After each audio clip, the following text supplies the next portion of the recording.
दिल्ली की केजरीवाल सरकार और LG-VK सक्सेना के बीच विवादों की फेहरिस्त काफी लंबी है। आपने कई बार सुना होगा कि कभी अधिकारों को लेकर तो कभी अधिकारियों को लेकर इन दोनों के बीच विवाद चलता ही रहता है। इसी बीच एक नए विवाद की एंट्री हो गई है, जिसमें आने वाले दिनों में केजरीवाल सरकार की मुश्किलें बढ़ती हुई नजर आ रही है।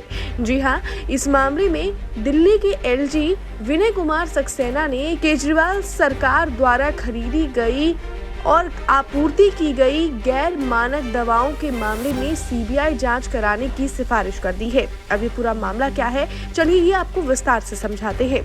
दिल्ली के CM अरविंद केजरीवाल की मुश्किलें हैं जो कम होने का नाम नहीं ले रही है। दिल्ली आबकारी नीति घोटाले में 22 दिसंबर को पहले ED ने उन्हें तीसरा सम्मन भेजा और अब दिल्ली के उपराज्यपाल विनय कुमार सक्सेना ने केजरीवाल सरकार के अस्पतालों में खरीदी और सप्लाई की गई गैर मानक दवाओं के मामले में CBI से जांच कराने की सिफारिश की है।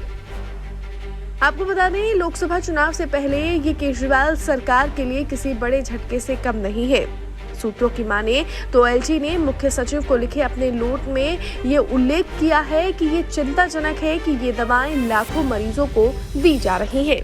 इसके साथ ही LG ने दवा खरीद में भारी बजटीय आवंटन पर भी चिंता जताते हुए अपने नोट में कहा, कम से कम मैं इस तथ्य से व्यथित हूं कि लाखों असहाय लोगों और रोगियों को नकली दवाएं दी जा रही है, जो गुणवत्ता मानक परीक्षणों में विफल रही।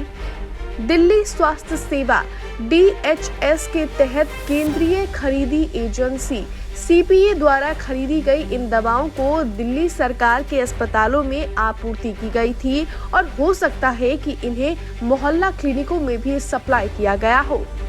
इसके साथ ही LG ने मुख्य सचिव को लिखे अपने नोट में इस बात का भी जिक्र किया कि ड्रग एंड कॉस्मेटिक एक्ट 1940 के तहत नियमों और वैधानिक प्रावधानों के अनुसार सरकार के साथ साथ निजी विश्लेषकों या प्रयोगशालाओं द्वारा परीक्षण किया गया।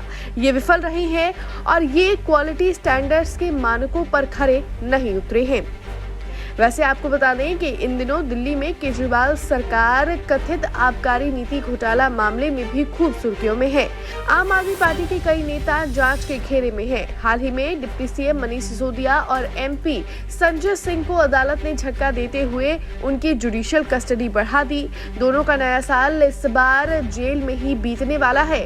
मनीष सिसोदिया की 19 जनवरी तक तो संजय सिंह की 10 जनवरी तक न्यायिक हिरासत बढ़ा दी गई है। तो वहीं दिल्ली आबकारी नीति घोटाला मामले में पूछताछ के लिए मुख्यमंत्री अरविंद केजरीवाल को भी ED ने 3 जनवरी को पेश होने के लिए तीसरा सम्मन भेजा है।